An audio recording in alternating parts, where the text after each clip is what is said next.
So I'll continue with Young's experiment. So if you remember, interference हमने अभी last lecture में interference का basic theory cover किया।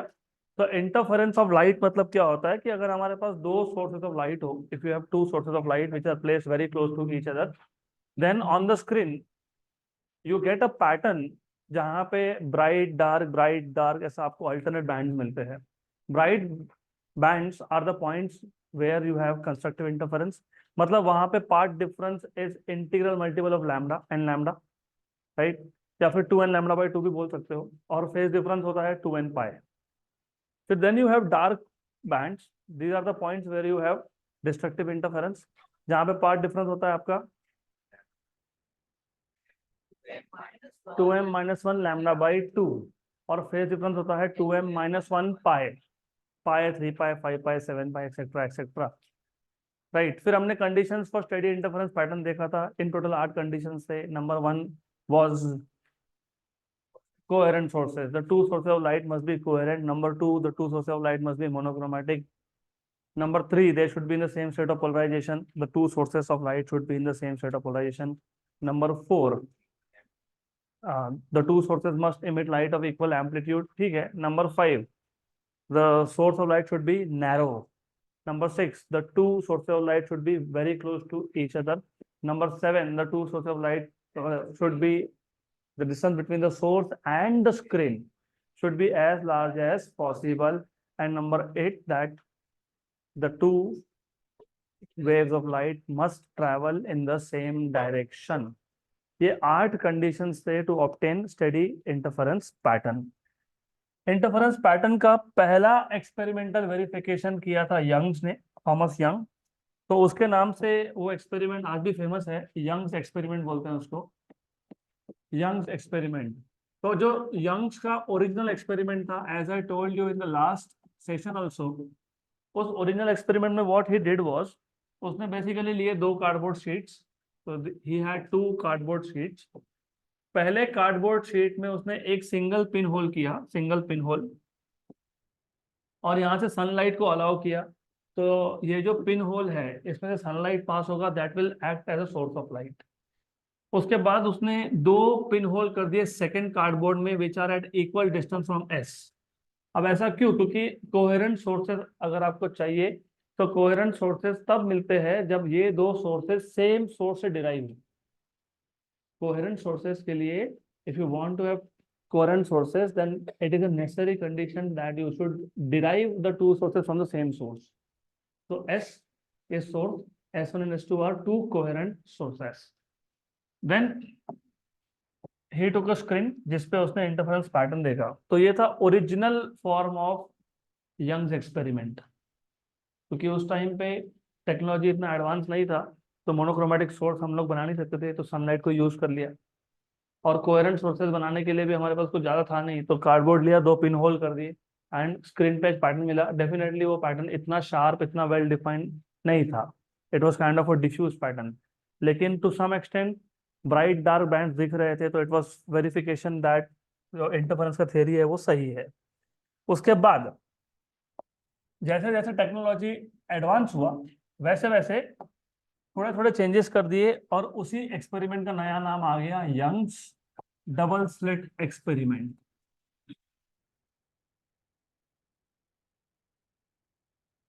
इसको इन शॉर्ट बोलते हैं YDSE, Young's double slit experiment, right? तो यंग्स डबल स्लिट एक्सपेरिमेंट में basically what we have done is we have taken a monochromatic source of light, let us say S। इसके बाद इस monochromatic source के बाद हमने 2 स्लिट्स लगा दिए। Slits are small openings, basically narrow slits. और ये जो मोनोक्रोमेटिक सोर्स का S, इसमें से लाइट पास होता है इन दोनों स्लिट में से। तो S1 एंड S2 इसको नाम दे देते हैं। ये आ गया S1 और S2। Since S1 and S2 are derived from the same source, they are coherent. Any change of phase, अगर S में कोई भी फेस चेंज हुआ तो S1 S2 में एक साथ होगा, मतलब these two sources will remain coherent. उसके बाद एक ले लिया स्क्रीन, जिसपे of course we will be observing interference pattern, correct? तो यंग्स डबल स्लिट, क्योंकि यहाँ पे 2 स्लिट यूज की है, तो Young's double slit experiment right. अब बेसिकली ऐसा है कि what we want to do here is, हमको अभी इस टॉपिक में करना क्या है, सबसे पहले फर्स्ट ऑफ ऑल हमको इस टॉपिक में लोकेट करना है कि ब्राइट और डार्क बैंड कहाँ कहाँ बनेंगे। तो you want to locate where are this bright and dark band. तो अगर आप अच्छे से देखोगे, दिखाओ, एक मिनट नोट्स दिखाओ। तो इफ यू सी ओवरऑल क्या होता है ना, मतलब हाउ टू रिमेम्बर, ये प्रॉब्लम है कि कहाँ पे एग्जाम में क्या लिखना याद नहीं रहता। तो पूरा टॉपिक तुम जब देखोगे ना तो तुमको एक चीज मिलेगी, हमने इस इस टॉपिक में सिर्फ ब्राइट और डार्क बैंड को लोकेट किया है, कहाँ ब्राइट कहाँ डार्क, कहाँ ब्राइट कहाँ डार्क, ऐसा हमने लोकेट किया है। इफ यू सी लिखा हुआ है position of bright band, position of dark band. सही है, अब करना कैसे वो समझ लेते हैं। Do you remember what was the condition for constructive interference in terms of part difference? 2n λ/2 मतलब लैम्डा एन लैम्डा बेसिकली याद है तुमको। पार्ट डिफरेंस याद है फॉर कंस्ट्रक्टिव, तुमको पार्ट डिफरेंस याद है फॉर डिस्ट्रक्टिव? 2m - 1 λ/2, वो हमने आज ही रिवाइज भी किया अभी। तो अभी ऐसा है कि जो दो सोर्सेस में से लाइट आ रहा है, सबसे पहले एक काम करो, एक काम करते हैं, ये जो सोर्स है ना, इसका एक परपेंडिकुलर बाइसेक्टर ड्रॉ कर लेते हैं। Let us say this perpendicular bisector meets the screen at point M. अब आपको पता होगा, होना चाहिए, परपेंडिकुलर बाइसेक्टर, परपेंडिकुलर बाइसेक्टर किसी भी एक सेगमेंट को दो इक्वल पार्ट्स में डिवाइड करता है। तो basically if you remember what was the distance between one slit to a slit, small D. तो ये डिस्टेंस हो गया आपका d/2 और ये डिस्टेंस भी हो गया आपका d/2। क्लियर? S1 और S2 में से जो लाइट आएगा वो लाइट M पॉइंट तक, मतलब सेंटर तक आने में it will travel same distance. तो सेंटर पे पाथ डिफरेंस क्या है? 0 है। Right, correct, okay. तो नोटेशन चेंज हो सकते हैं, नोट्स में मैंने शायद इसको ओ बोला होगा, मुझे याद नहीं है। ओ बोला है, चलो ठीक है, ओ बोल देते हैं, कोई बात नहीं। तो this is the centre of screen ओ, ये सेंटर ऑफ स्क्रीन है ओ। अब हमको ये तो पता है कि सेंटर ऑफ स्क्रीन हमेशा क्या दिखने वाला है? ब्राइट, क्योंकि S1 से O तक और S2 से O तक डिस्टेंस है सेम। तो S1 और S2 are same, so there is no part difference.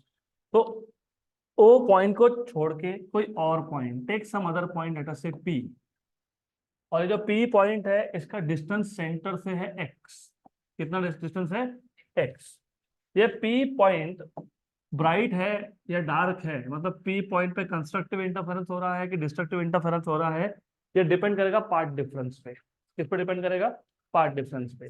Path difference, what is the meaning of part difference? The difference in the distance travelled by wave from S2 and S1 to reach P। मतलब geometrically क्या है, diagram देख के बताओ कि क्या part difference है। What is the distance travelled by a wave from S2 to reach point P? S2P. What is the distance traveled by wave traveling from S1 to reach point P? S1P. So what is the path difference? S2P minus S1P. तो this is how you should remember. तुमको find क्या करना है पहले वो तो समझ लो, path difference चाहिए तो पहले पाथ डिफरेंस क्या है? S2P minus S1P। अब एक काम करेंगे, यहाँ से S1 से एक परपेंडिकुलर ड्रॉ कर देंगे स्क्रीन पे और S2 से भी परपेंडिकुलर ड्रॉ कर देंगे स्क्रीन पे। S1 से जो परपेंडिकुलर ड्रॉ किया उसको बोल देते हैं M1 और इसको बोल देते हैं M2। राइट, तो जो PM1 डिस्टेंस है ना, PM1 डिस्टेंस, ये PM1 डिस्टेंस आपका आ जाएगा, कितना आएगा? x minus d/2। तो ये आ जाएगा x माइनस d/2। और जो PM2 डिस्टेंस है वो जाएगा x प्लस d/2। है तो क्लियर? बराबर। तो हमने क्या किया, हमने यंग्स डबल स्लिट एक्सपेरिमेंट में first of all we have two slits S1 and S2 which are derived from the same source S. There is a screen, we have drawn a perpendicular bisector which meets the screen at O, hence O becomes center of the screen, which means that O will always be bright, क्योंकि S1 से O तक और S2 से O तक distance है same, मतलब path difference नहीं है। तो पार्ट डिफरेंस 0 हो तो it was a condition for constructive interference, मतलब सेंटर इज ब्राइट। तो सेंटर छोड़ के ही कोई और पॉइंट लेंगे हम लोग, क्योंकि सेंटर तो पक्का पता लग गया ब्राइट है, करेक्ट। तो सेंटर छोड़ के कोई और पॉइंट है P, वो P पॉइंट ब्राइट है या डार्क है वो डिपेंड करेगा पार्ट डिफरेंस पे, मतलब डिपेंड करेगा S2P माइनस S1P पे। बराबर यहाँ तक। तो ये जो P पॉइंट है इसका distance centre of the screen से कितना है, x। हमने क्या किया, S1 स्लिट, फर्स्ट स्लिट से स्क्रीन पे एक परपेंडिकुलर ड्रॉ कर लिया विच meets the screen eight M1। तो P से M1 डिस्टेंस कितना है, x माइनस d/2। S2 से ड्रॉ कर लिया एक perpendicular which meets the screen at M2। So what is PM2? x plus d/2। Now if you want to find out, आपको क्या फाइंड करना था, आपको फाइंड करना था S2P माइनस S1P। अब S2P माइनस S1P मैं डायरेक्टली तो नहीं फाइंड कर सकता, लेकिन इफ यू सी यहाँ पे दो राइट एंगल ट्राइंगल बन गए, तो मैं इन दोनों राइट एंगल ट्राइंगल से हाइपोटेन्यूज मतलब S2P और S1P ये फाइंड कर सकता हूँ।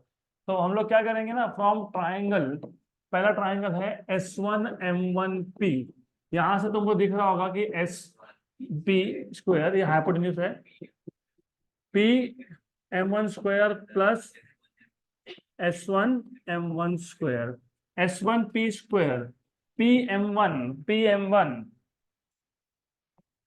x माइनस d/2 का square plus, if you remember यहां से यहां तक का डिस्टेंस कैपिटल डी था, slit to screen distance capital D, तो plus d square. Similarly from triangle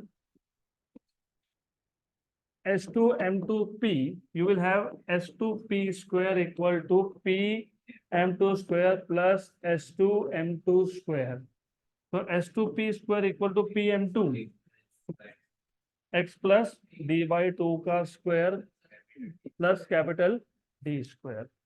तो अभी S2P स्क्वायर में से S1P स्क्वायर को माइनस कर लेते हैं, तो S2P square minus S1P square equal to x plus d/2 का square plus d square minus x minus d/2 का स्क्वायर माइनस d स्क्वायर।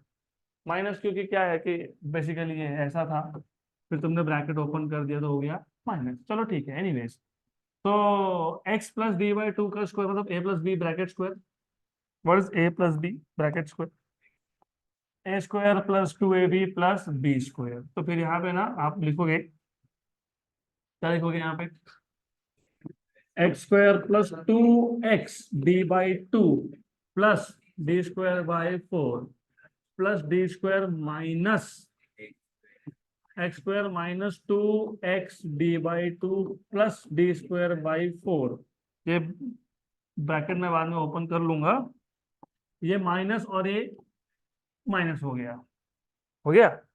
तो इससे हुआ कि ये और ये हो गया कैंसल आउट, और ये जो लेफ्ट हैंड साइड पे S2P square minus S1P square है ना, उसको ले लेता हूं मैं, S2P minus S1P into S2P plus S1P equal to, अब जब यही भी ब्रैकेट ओपन करोगे तो x स्क्वायर बन जाएगा नेगेटिव, है ना, और ये बन जाएगा पॉजिटिव, और d स्क्वायर बाय 4 हो जाएगा नेगेटिव। नेगेटिव हो गया, कैंसल कैंसल कैंसल और कैंसल, ये और ये हो गया ऐसा कैंसिल। तो आपके पास बचा 2xd, कितना बचा 2xd, तो राइट हैंड साइड पे आ गया 2xd। हमको चाहिए था S2P माइनस S1P, तो ये आ गया 2xd upon S2P plus S1P।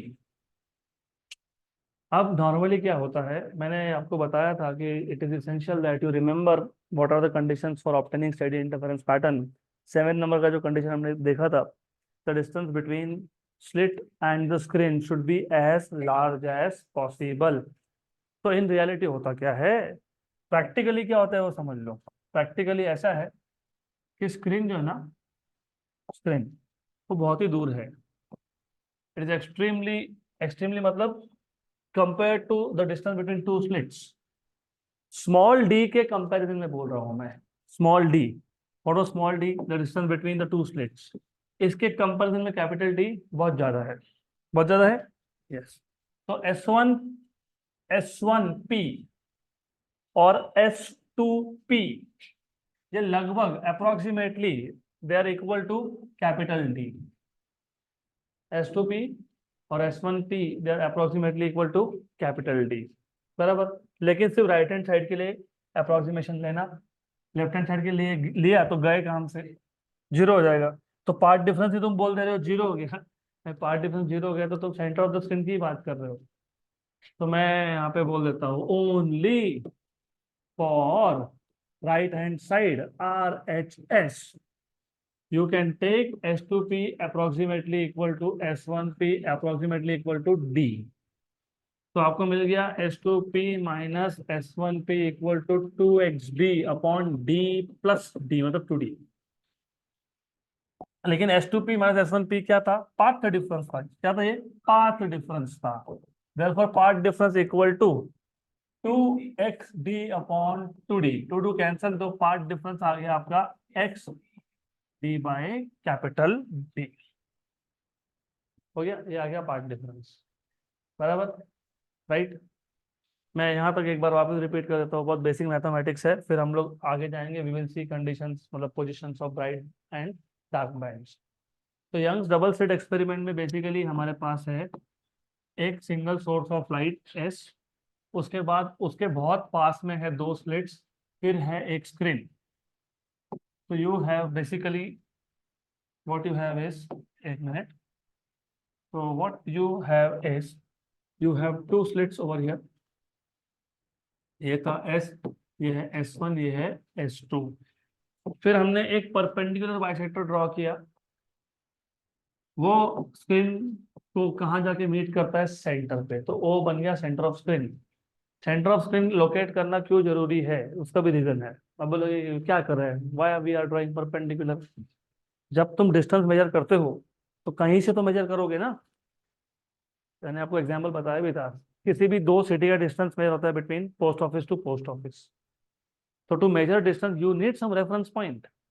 तो मैंने बोला कि ये स्क्रीन पे सेंटर छोड़ के कोई और पॉइंट है पी, सम पॉइंट पी। इस पी का डिस्टेंस कहाँ से मेजर करोगे? सेंटर ऑफ द स्क्रीन से। तो पहले तो तुमको centre of the screen locate करना पड़ेगा। अब बोलोगे लोकेट क्यों करना है? लोकेट क्यों करना है? तो हम लोग जाते हैं अभी अपने पिछले वाले लेक्चर में। पिछले वाले लेक्चर में अगर इमेजिन मैं ये सब लिखता ही नहीं और तुमसे पूछता बताओ सेंटर क्या है, पता लगेगा नहीं। क्यों? क्योंकि मैंने तो सिर्फ इतने ही तुमको बैंड्स दिखाए। इंटरफेरेंस पैटर्न में इतने बैंड्स नहीं होते, बहुत सारे होते हैं, हजारों होते हैं। तो तुम लोकेट कैसे करोगे विच इज द सेंटर? नहीं कर सकते ना। तो दैट इज वाई हमारा पहला टास्क कभी भी होता है to locate centre of the screen. Centre of the screen is like reference point for us, जहां से हम लोग सारे डिस्टेंसेस मेजर करने वाले हैं। तो पहले हमने लोकेट किसको किया? सेंटर को। कैसे किया? परपेंडिकुलर बाइसेक्टर ड्रॉ करके। उससे एक फायदा और भी हुआ, उससे हमको एक और एडवांटेज मिल गया। क्या मिल गया? कि ये जो डिस्टेंस है ये बन गया D/2 और ये भी बन गया D/2। ये भी एक फायदा हो गया। देन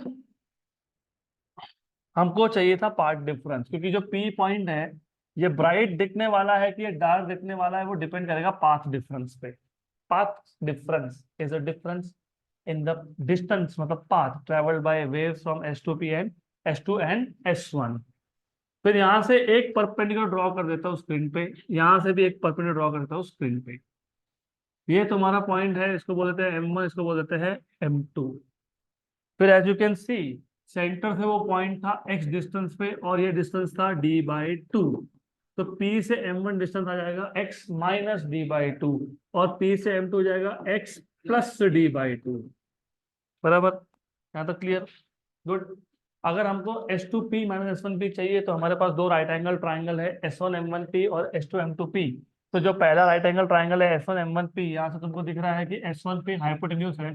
तो हाइपोटेन्यूज स्क्वायर इज, हाँ ठीक है, S1M1 square plus P M1 square, एक ही बात है। तो S1P स्क्वायर आ गया आपका, ये आ गया D स्क्वायर, और ये आ गया x माइनस D/2 का स्क्वायर। सिमिलरली S2P स्क्वायर मिल जाएगा तुमको D square plus x plus D/2 का स्क्वायर। तो जब तुम S2P square minus S1P square करोगे तो D स्क्वायर तो हो गया कैंसल, और इसको एक्सपांड करके सॉल्व करोगे तो मिल जाता है 2xt। मैंने डायरेक्ट लिख दिया, जस्ट रिवाइजिंग, डिटेल तो हमने देख ही लिया था। तो सिर्फ स्टेप्स याद होने चाहिए तुमको। तो यहाँ पे तुमने लेफ्ट हैंड साइड में लिख लिया S2P minus S1P, S2P plus S1P equal to 2XD। तो S2P minus S1P equal to 2XD upon S2P plus S1P। S2P और S1P दे आर रफली सेम, कैपिटल D है ये। तो ये आ गया आपका 2XD upon D plus D, मतलब 2D, 2 हो गया कैंसल। S2P माइनस S1P मतलब पार्ट डिफरेंस, तो पार्ट डिफरेंस आ गया x small d by capital D, ये आ गया पार्ट डिफरेंस। ज़्यादा क्लियर तुमको? अब आइडिया ये था कि ये इक्वेशन क्यों चाहिए। सी ऐसी बात है, हमको पता है कि कंस्ट्रक्टिव और डिस्ट्रक्टिव इंटरफेरेंस किस पे डिपेंड करता है, पार्ट डिफरेंस, है ना। तुम पार्ट डिफरेंस डायरेक्ट मेजर कर सकते हो क्या? S2 से एक वेव आया, S1 से एक वेव आया, कैसे मेजर करोगे? बोलोगे वेव रुक, मुझे तेरा पाथ मेजर करना है, I want to see how much distance you have travelled. फिर S1 को भी बोलेंगे तू भी रुक, अच्छा तेरा 3.1 था, इसका 3 सेंटीमीटर है, 0.1 इज अ पार्ट डिफरेंस। नहीं कर सकते ना ऐसा। तो हमको कोई भी इक्वेशन इसलिए बनाना होता है so that we can find out something using some known parameter. तो अगर तुम अच्छे से नोटिस कर रहे हो, small x can be measured, क्योंकि वो तो पॉइंट मैंने ही सिलेक्ट किया था, तो सेंटर से तो मैं डिस्टेंस सेंटीमीटर स्केल लगा के मेजर कर लूंगा। Small D can be measured because it is a distance between two slits. Capital D can also be measured. So what we have done is we have brought path difference in terms of all the known parameters. तो एक बार वो मिल गया, तो now we can find out position of bright bands. Bright band मतलब constructive interference कहाँ कहाँ पे हुआ, बराबर। We know that constructive interference के लिए पार्ट डिफरेंस होना चाहिए n लैम्डा, इक्वेशन 1। लेकिन हमने अभी अभी ये फाइंड किया x small d by capital D, अभी अभी किया, अभी अभी, राइट। तो इक्वेशन नंबर 1 और 2 का लेफ्ट हैंड साइड सेम है, तो राइट हैंड साइड भी सेम होगा। तो x d by capital D equal to n lambda, तो x equal to n lambda capital D by small d। सिर्फ इसको मैं x सफिक्स n लिखूंगा। x सफिक्स n क्यों लिखा? क्योंकि ब्राइट बैंड सिर्फ एक जगह पे नहीं बना है, बहुत जगह पे बना है। तो if I put n equal to 0, centre, तो therefore bright bands are formed at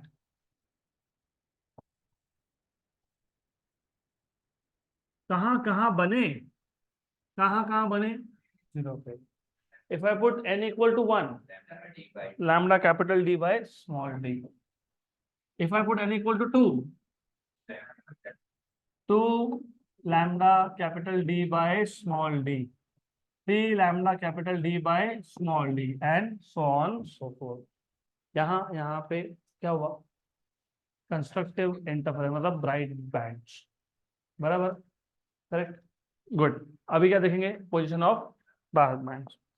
और बहुत इंटरेस्टिंग है ये पोजीशन ऑफ डार्क बैंड्स, बहुत ही इंटरेस्टिंग है। क्यों इंटरेस्टिंग है बताता हूँ मैं आपको, थोड़ी देर में सारा पिक्चर क्लियर हो जाएगा, क्योंकि आप इनको ऑलरेडी पहचानते हो, देखा देखा सा है, समझेगा कहाँ देखा देखा सा है।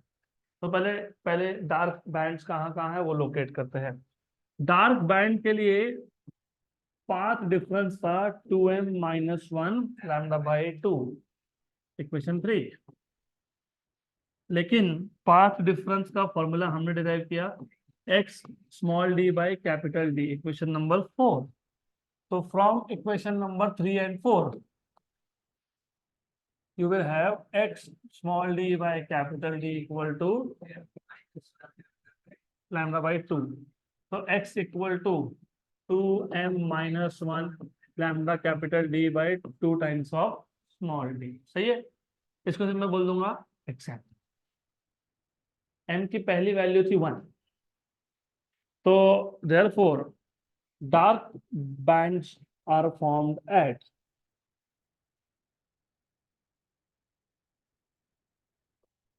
कहाँ कहाँ बने, ओके। तो पहला जब m की वैल्यू आपने डाल दिया 1 1, 2 into 1 is 2 minus 1 मतलब लैम्डा डी बाय 2 थी बराबर।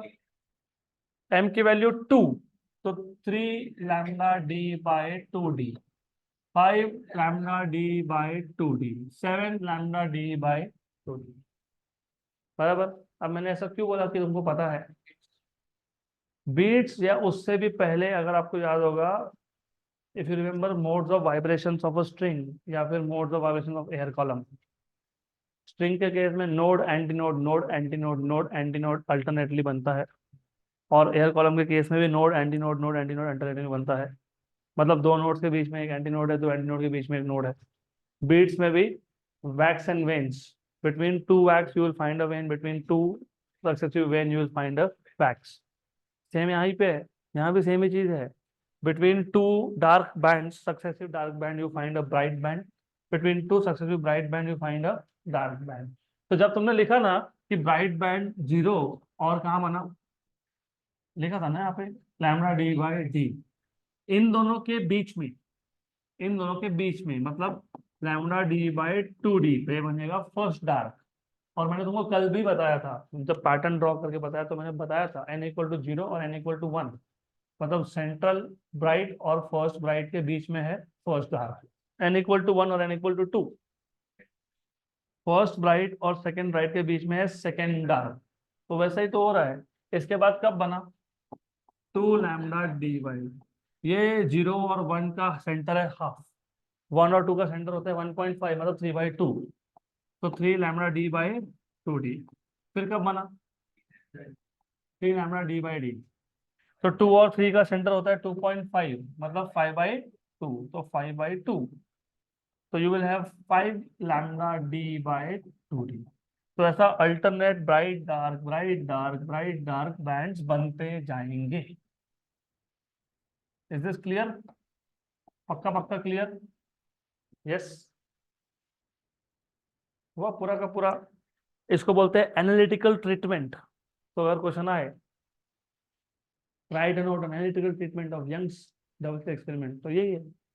या फिर क्वेश्चन कैसा आएगा, locate locate the positions of bright and dark bands in YDSC। तो यहाँ तक क्लियर क्या? पक्का पक्का, श्योर श्योर, 100%। तो अब इसके बाद हमको फाइंड करना है फ्रिंज विड्थ, या फिर उसको तुम बोलते हो बैंड विड्थ। अब ये फ्रिंज विड्थ या बैंड विड्थ क्या होता है वो भी देख लेते हैं। What is this fringe width and what is this band width? Okay, तो ये फ्रिंज विड्थ, अरे या फिर ये बैंड विड्थ, ये क्या होता है? तो एज यू कैन सी, मैंने जानबूझ के कल डायग्राम ड्रॉ करते हुए बताया था कि नॉर्मली क्या होता है ना, ब्राइट और डार्क बैंड्स का विड्थ सेम होता है। तो the width of each bright band और each dark band is called as fringe width या फिर बैंड विड्थ, राइट। या फिर इसको डिफाइन करने का और एक तरीका भी है, डिपेंड करता है बुक टू बुक, वेरी करेगा। In some books you will find they will say the width of each bright और each dark band is called as bandwidth और फ्रिंज विड्थ। किसी किसी बुक में ऐसा बोलते हैं the centre to centre distance of two successive dark bands, या फिर the centre to centre distance of two successive bright bands is defined as fringe width और बैंड, बराबर। अब यहाँ पे प्रॉब्लम क्या है, यहाँ पे प्रॉब्लम ऐसा है कि मैंने पहले क्या बोला, the width of each bright और each dark band is bandwidth. पर अगर मैं सेंटर टू सेंटर डिस्टेंस लेता हूँ, सेंटर एक ब्राइट के सेंटर से दूसरे ब्राइट के सेंटर तक मैं डिस्टेंस लेता हूँ, तो ये डार्क बैंड के विड्थ से 2 टाइम्स दिख रहा है। ऐसा ही है, सही है कि नहीं? डू यू एग्री और नो? हाँ कि ना? डेफिनेशन क्या था, the width of each dark band is bandwidth और फ्रिंज विड्थ। दूसरा डेफिनेशन क्या है, the distance between centre to centre distance of two successive bright bands is fringe width और बैंड विड्थ। तो जब तुम सेंटर से सेंटर डिस्टेंस देखने लगे तो तुमको वो एक का नहीं, दो का विड्थ दिख रहा है, दिख रहा है कि नहीं, दो का। ये हो गया आपका डार्क बैंड। फिर आधा ब्राइट ऊपर आधा ब्राइट नीचे, तो कितने बैंड आ गए यहाँ पे, दो, एक ब्राइट और एक डार्क, मतलब एक फुल डार्क और दो हाफ ब्राइट। ऐसा हुआ कि नहीं? ऐसा नहीं हुआ। क्यों नहीं हुआ? मैंने कल तुमको बताया था कि रिमेंबर रिमेंबर, तुम इसको जूम करके देख रहे हो। रियलिटी में इतना वेल सेपरेटेड होता ही नहीं है। रियलिटी में ये जो फ्रिंजेस होते हैं ना, they are closely packed fringes, extremely closely packed. तो they are so closely packed कि तुम अगर दो दो सक्सेसिव ब्राइट के सेंटर्स लोगे, तो वो ऑलमोस्ट एक डार्क का विड्थ हो जाता है। तो थोड़ा सा हैव टू बी केयरफुल। चलो ठीक है, सफिशिएंट, इतना हमको सफिशिएंट है, गुड इनफ, फाइन, दिखाने के लिए इतना सफिशिएंट। एक्चुअली ऐसा होता है, वेरी वेरी फाइन, मतलब विड्थ जो है ना वो बहुत ही कम होता है। ये तो हमने माइक्रोस्कोप से देखा है इसके लिए। अब एक बात बताओ, अगर मैं अब सेंटर ऑफ वन से सेंटर ऑफ दूसरे की बात कर रहा हूं, तो दिख रहा है कि आपको कि ये ऑलमोस्ट क्या है, एक ब्राइट के सेंटर से दूसरे ब्राइट के सेंटर तक ऑलमोस्ट ये डार्क बैंड। सिर्फ हमने जूम करके देखा, इसके लिए हमको थोड़ा सा परसेप्शन गलत आ रहा है, हमको लग रहा है कि एक ब्राइट के सेंटर से दूसरे ब्राइट तक के सेंटर में एक फुल डार्क और दो आधे आधे ब्राइट है। वो वैसा नहीं होता रियलिटी में। रियलिटी में ये they are very closely packed.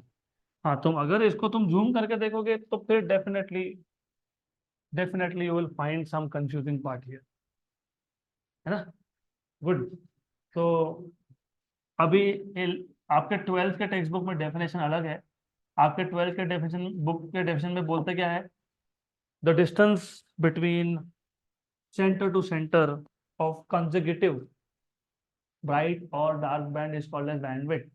और अगर आप इंजीनियरिंग करोगे तो फर्स्ट ईयर इंजीनियरिंग की बुक आपको बोलेगी the width of each band, dark band और bright band is called as bandwidth, right. तो 12वीं में तो अलग सीख क्या है, यहाँ पे अलग हो गया, ऐसा नहीं है, सेम ही है, सेम है सेम, तो वो सेम है, ठीक है।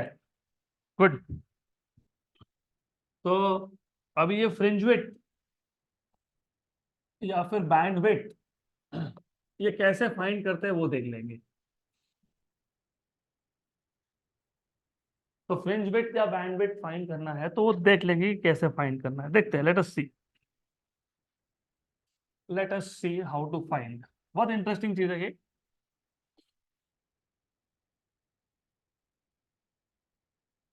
यहाँ पे ध्यान दो, यहाँ पे ध्यान दो, because I hear some kind of unwanted signals, मतलब नॉइस। तो this is how your interference pattern looks like. Find,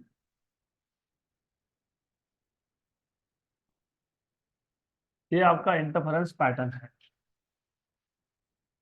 मैं पहले सेंटर ऑफ द स्क्रीन को लोकेट कर लेता हूँ, उसका वैसे कुछ काम नहीं है लेकिन ठीक है, लोकेट कर लेता हूँ। सेंटर ऑफ द स्क्रीन, ये है सेंटर ऑफ द स्क्रीन, है ना। सेंटर ऑफ द स्क्रीन क्या होता है, राइट। हाँ, तो ये ब्राइट ही है,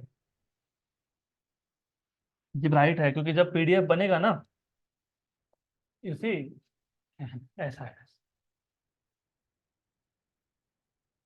क्योंकि पीडीएफ तो तुमको व्हाइट बैकग्राउंड के साथ मिलता है, तो बराबर है। Okay, good. नहीं तो उधर बोला, इधर अलग बोला था, उधर अलग बोला था, कोई अलग नहीं बोल रहा हूँ, वही बात है, क्लियर। तो ये जो सेंटर पे है, ये n इक्वल टू 0 है, ये ब्राइट है, बराबर। उसके बाद ये n इक्वल टू 1 है, ये 2 है, ये 3 है। ये है आपका bright band to the right side, ये है आपका bright band to the left side. ठीक, यहाँ तक क्लियर, पक्का पक्का क्लियर। अभी मैं एक काम करता हूँ, let me do a very simple thing, मैं थोड़ा सा पैटर्न को और एक्सटेंड कर लेता हूँ। अब आ जाते हैं हम लोग यहाँ, सेंटर, ये सेंटर ऐसा अज्यूम कर लो, अब ऐसा अज्यूम कर लेना, सेंटर है, सेंटर ऑफ द स्क्रीन है। इंटरेस्टिंगली पहले तो तुम बता दो मेरे को कि ब्राइट का पहले फाइंड कर ले कि डार्क का पहले फाइंड करे, विच एवर यू से। डार्क, चलो ठीक है, डार्क। डार्क का अगर आपको विड्थ निकालना है ना, डार्क का width, if you want to find out what is the width of dark, तो एक काम करना, कोई भी एक डार्क उठा लेना। चलो मान लो ये वाला डार्क है, इसका विड्थ मतलब यहां से यहां तक का डिस्टेंस। सही है, सही है ना, यहां से यहां तक का डिस्टेंस, या फिर इसके सेंटर से इसके सेंटर तक का डिस्टेंस, एक ही चीज है, इट्स ओके। और मैंने अभी बताया सेंटर टू सेंटर डिस्टेंस क्यों बोला है उसको। मान लेते हैं हमको इस डार्क बैंड का विड्थ निकालना था। इस डार्क से पहले एक ब्राइट है, इसके बाद एक ब्राइट है। डार्क के पहले एक ब्राइट है, डार्क के बाद एक ब्राइट है, मतलब डार्क बैंड क्या है, सैंडविच्ड है, किसके बीच में, दो। अब ये पैटर्न इतना बड़ा है कि मुझे पता नहीं कि ये ब्राइट कौन सा नंबर का ब्राइट है, आई डोंट नो। तो what I will do is, मैं इसको बोल दूंगा ये nth ब्राइट है। कौन सा ब्राइट है ये, n। अगर ये nth ब्राइट है तो उसका अगला वाला कौन है, n+1। तो ये कौन है, n+1।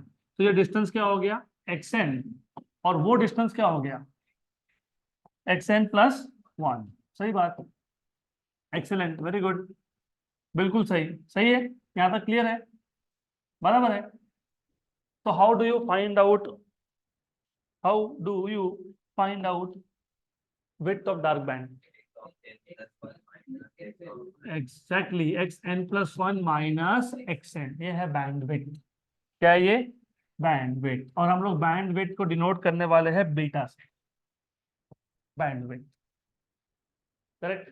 वहां पे शायद अलग नोटेशन होगा, डेल्टा दिया है, क्या दिया है, एक्स दिया है, चलो ठीक है, एक्स दिया है तो एक्स, कैपिटल एक्स। सीबीएसई के बुक्स में ना इसको बीटा बोलते हैं, हम स्टेट बोर्ड के बुक में इसको कैपिटल एक्स बोलते हैं। यहाँ तक क्लियर, जिनका अभी भी कुछ ध्यान नहीं था तो अभी दे तो ध्यान, सिंपल चीज है। हमको क्या करना था, हमको डार्क बैंड का विड्थ फाइंड करना था। कौन से डार्क बैंड का, तो बोला नहीं, तो कोई भी डार्क बैंड उठा लिया। डार्क के पहले ब्राइट था, डार्क के बाद में ब्राइट था, तो डार्क के पहले का जो ब्राइट था उसको nth नंबर का ब्राइट मान लिया, तो उसके बाद वाला कौन हो गया, n+1। तो मुझे अगर डार्क बैंड का विड्थ निकालना है तो मुझे xn+1 में से क्या माइनस करना पड़ेगा, xn। इस डिफरेंस को बोल दोगे तुम बैंड विड्थ। यहाँ तक क्लियर है क्या, बराबर। डार्क का विड्थ चाहिए, किसका विड्थ चाहिए, तो उसके लिए कंडीशन ब्राइट का यूज करना पड़ता है। क्यों, क्योंकि डार्क के पहले कौन था, उसके बाद कौन था, हाँ, तो फिर xn फॉर ब्राइट क्या था, याद है, n λd/d। और n+1 क्या था फिर, n+1 λd/d। हो गया। तो अभी अगर आपको बैंडविड्थ निकालना है तो xn+1 मतलब n+1 λd/d माइनस n λd/स्मॉल। ऐसा क्लियर, इसमें से क्या कॉमन निकलेगा, हाँ, तो इसमें से आप कॉमन निकाल लो, लैम्डा कैपिटल d/स्मॉल d, n+1 माइनस n। तो ये आ गया आपका लैम्डा कैपिटल d/स्मॉल d। ठीक है, डार्क का विड्थ है ना, तो मैं इसको फिलहाल डैश बोल देता हूँ, डैश, डैश। ओके, तो ये डैश मतलब डार्क का विड्थ। यहाँ तक क्लियर, तो ये आपको मिल गया विड्थ ऑफ डार्क बैंड। अब अगर हमको विड्थ ऑफ ब्राइट बैंड पूछा होता, विड्थ ऑफ ब्राइट, तो एक काम करते हैं, कोई भी एक ब्राइट बैंड ले लेते हैं, एनी, तो यहाँ ले लेते हैं, चलो ये लेते हैं, ये ब्राइट बैंड है, इसका विड्थ निकालना है मेरे को। ब्राइट बैंड से पहले कौन है, उसके बाद कौन है, डार्क। तो मैं मान लेता हूँ जो ब्राइट बैंड से पहले वाला डार्क है वो mth डार्क है, कौन सा डार्क है, और उसके बाद कौन सा है, m+1। तो ये डिस्टेंस है xm, और ये डिस्टेंस है xm+1। तो मुझे अगर ब्राइट बैंड का विड्थ निकालना है तो x या फिर बीटा फाइंड करना है, तो मैं क्या करूंगा, xm+1 माइनस xm, बराबर। लेकिन xm क्या था, लैम्डा कैपिटल d/2d, चलो याद है, अच्छी बात है। तो m+1 क्या आएगा, 2 × m+1 -1 लैम्डा कैपिटल d/स्मॉल d। 2m+2 -1, 2m+2 -1, तो क्या आ गया, क्या आ गया? हाँ, तो 2m+1 lambda capital D by 2D। Therefore bright band का width it is xm+1 minus xm, मतलब 2m+1 lambda D by 2D minus minus 2m-1 lambda D by 2D। इसमें से lambda D by 2D common, 2m+1 minus 2m minus minus plus, बराबर 2m cancel, 1+1 2, 2 और 2 D bye D। तो ये आ गया आपका ब्राइट का विड्थ और यही है आपका डार्क का width. So you have shown that the width of bright and dark band they are same। इसका मतलब ये भी होता है कि any two bright bands are equally spaced। क्योंकि अगर ब्राइट और डार्क का विड्थ सेम है तो bright dark bright dark bright dark, तो किसी भी दो ब्राइट का डिस्टेंस सेम होगा। तो तुम कोई भी दो ब्राइट ले लो सक्सेसिव वाले, उनका डिस्टेंस क्या होगा? सेम होगा। तो यहाँ तक क्लियर है? पक्का पक्का क्लियर है? Sure sure, good. तो आज अभी तक हम लोगों ने क्या किया? हमने first of all Young's double slit experiment in detail देखा। हमने यंग्स डबल स्लिट एक्सपेरिमेंट से पार्ट डिफरेंस फाइंड किया था, x d by capital D किया था ना, path difference x small d by capital D. फिर हमने रैंडमली एक पॉइंट उठाया स्क्रीन पे और हमने देखा कि ये पॉइंट पी ब्राइट है कि डार्क है, वो डिपेंड करेगा पार्ट डिफरेंस पे। तो पार्ट डिफरेंस अगर अगर एन लैम्डा आता है तो कंस्ट्रक्टिव इंटरवल मतलब that point will appear bright, मतलब x small d by capital D should be equal to n lambda. वहां से एक्स मिल गया आपको n lambda capital D by small d. ये आ गया आपका nth ब्राइट का लोकेशन। फिर हमने देखा कि कहाँ कहाँ पे ब्राइट बनेंगे, तो n की वैल्यू 0 1 2 3 4 ऐसा सब्स्टिट्यूट करते गए। तो 0 lambda D by D, 2 lambda D by D, 3 lambda D by D, 4 lambda D by D, इस हर पोजीशन पे क्या बना है? ब्राइट। सिमिलरली अगर डार्क चाहिए तो path difference should be equal to 2m-1 lambda D by 2d, बराबर। तो path difference 2m-1 lambda D by 2d को इक्वल टू कर दिया x d by capital D. अरे अभी तो किया, अभी अभी हमने देखा, देखो देखा क्या, राइट। और पार्ट डिफरेंस क्या था? हाँ, पार्ट डिफरेंस क्या है? 2x d by capital D, और ये पार्ट डिफरेंस क्या है? 2m-1 lambda by 2। तुम्हारी गलती किधर हुई? तुमने डायरेक्ट ये बता दिया, डायरेक्ट ये नहीं, ये क्या था? Path difference x x small D by capital D. Path difference कहाँ से आया? यंग्स डबल स्लिट एक्सपेरिमेंट से। ये पार्ट डिफरेंस कहाँ से आया? इंटरफेरेंस की थ्योरी से। अब जब तुम इसको सॉल्व करते हो तो मिलता है 2m-1 lambda D by 2 times of small d. This is the position of nth dark band. Measure कहाँ से किया डिस्टेंस? सेंटर से। तो पहला डार्क बैंड कहाँ मिलेगा? Lambda D by 2d। दूसरा कहाँ मिलेगा? 3 लैम्डा डी बाय 2d। उसके बाद 5 लैम्डा डी बाय 2d। तो आपको मिल गया पोजीशन ऑफ डार्क बैंड। फिर हमने ये देख लिया कि हर दो ब्राइट बैंड के बीच में कौन है? डार्क है। हर दो कॉन्सेक्यूटिव डार्क के बीच में कौन है? ब्राइट है। और वैसा हमने ऑलरेडी ड्रॉ करके देखा ही था। फिर हमारा टास्क था to find out width of each of this dark और ब्राइट बैंड, जिसको तुम फ्रिंज विड्थ क्या बोलते हो? Band width. Book to book definition इसका अलग अलग दिया होता है। कहीं बोला होगा the distance between center to center of consecutive bright or dark band is called as bandwidth। कहीं बोला होगा the width of each dark or each bright band in the interference pattern is bandwidth। एक ही बात है।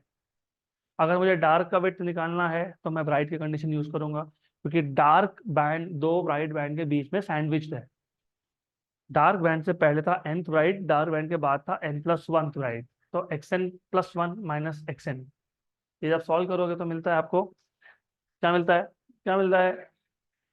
Lambda D by small D. अगर bright band का width find करना है तो किसकी कंडीशन यूज होगी? डार्क की। किसकी यूज होगी? डार्क की। ब्राइट से पहले एम डार्क था, ब्राइट के बाद m+1 डार्क था, तो xm+1 माइनस xm, ये आ जाएगा lambda capital D by small d। मतलब in any case you see that bright and dark bands have same fringe width or same band width. Now that clear? Good. So now we will start off with some numericals. Example 7.1.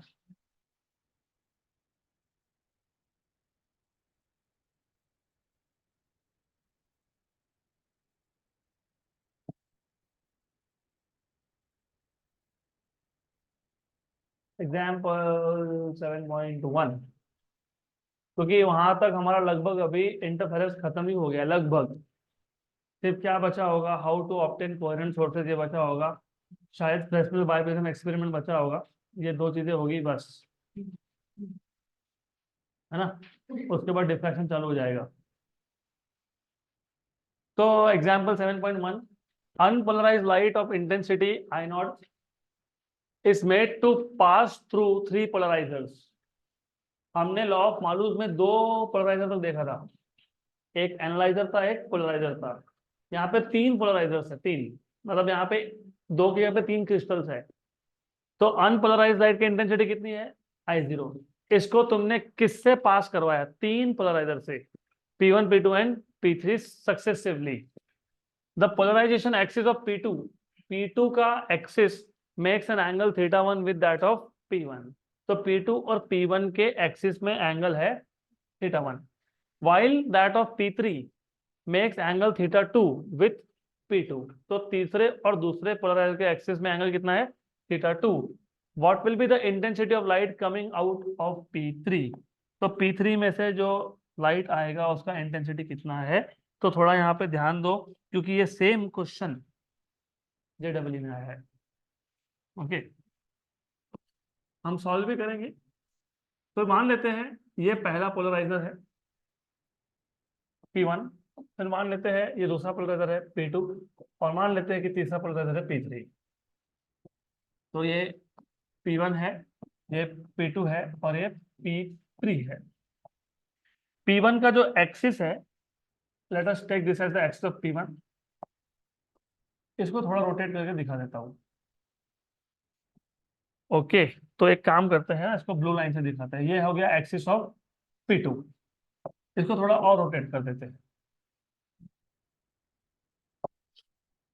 ये आ गया axis of P3। Important, very important. P1 P1 और P2 और P2, इन दोनों के axis में angle कितना था? θ1। P2 और P3, P2 और P3, इसमें एंगल कितना है? θ2। तो बी केयरफुल यार, गड़बड़ करना नहीं, बिल्कुल करना नहीं। ये P1 का एक्सिस है, ये P2 का एक्सिस है, ये P3 का एक्सिस है। क्लियर? पक्का पक्का clear? 100%? Should we go ahead? पक्का पक्का? Sure sure? हाँ कि ना? Very good. चलो ठीक है। अब इसको सॉल्व कैसे करना है? It is interesting and simple. तो एक काम करता हूँ, हमारे समझने के लिए इसको इधर दिखा देता हूँ ऐसा, और यहाँ पे एंगल दिखा देता हूँ θ1। हमारे समझने के लिए इसको यहाँ दिखा देता हूँ मैं ऐसा, और ये लाइन में दिखा देता हूँ। It is just for us to understand how much is this θ2। जो अनपोलराइज लाइट था, अनपोलराइज लाइट, और आपको याद होगा अनपोलराइज लाइट को तुम स्टार से नोट करते हो, उसका इंटेंसिटी था I0 क्वेश्चन के अकॉर्डिंग। अब जो मैंने आपको लॉ ऑफ मॉलस में नहीं बताया था वो अभी बताऊंगा। जब पहली बार लाइट एक पोलराइजर से पास होता है तो उसका इंटेंसिटी आधा हो जाता है, ऑलवेज ड्रॉप्स टू हाफ। तो अनपोलराइज लाइट का इंटेंसिटी कुछ भी हो, पहली बार जब पोलराइजर से पास हुआ तो intensity is half of original. तो यहाँ पे I1 हो गया I0/2, इसको I1 बोल देते हैं। यहाँ पे इंटेंसिटी I2 होगा, यहाँ पे इंटेंसिटी I3 होगा। तुमको क्या फाइंड करने के लिए बोला है? I3 बोला है ना? I3 बोला है कि नहीं? अरे हाँ कि ना? यस सुनो, do you remember what was law of Malus? I3 equal to I2 cos square theta 2, angle between वो जो पोलराइजर था वो और उससे पहले वाला था वो। तो तीसरे और दूसरे में कितना एंगल है? थीटा 2। तो according to law of Malus, according to law of Malus,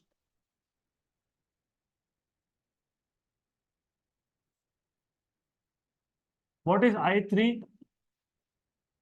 I2 cos square theta 2। सही है? पक्का पक्का? श्योर श्योर? also according to law of Malus, I2 equal to I1 cos square theta 1। तो I1 cos square theta 1 बराबर। सो therefore from equation number 1 and 2, नहीं इसको मैं 3 बोल दूंगा, इसको मैं 2 बोल दूंगा, और ये जो है I1 इक्वल टू I0/2, इसको 1 बोल दूंगा। तो from 1 2 and 3, from 1 2 and 3, what is I3? What is I3? I2, but what is I2? I1 cos square theta 1 into cos square theta 2।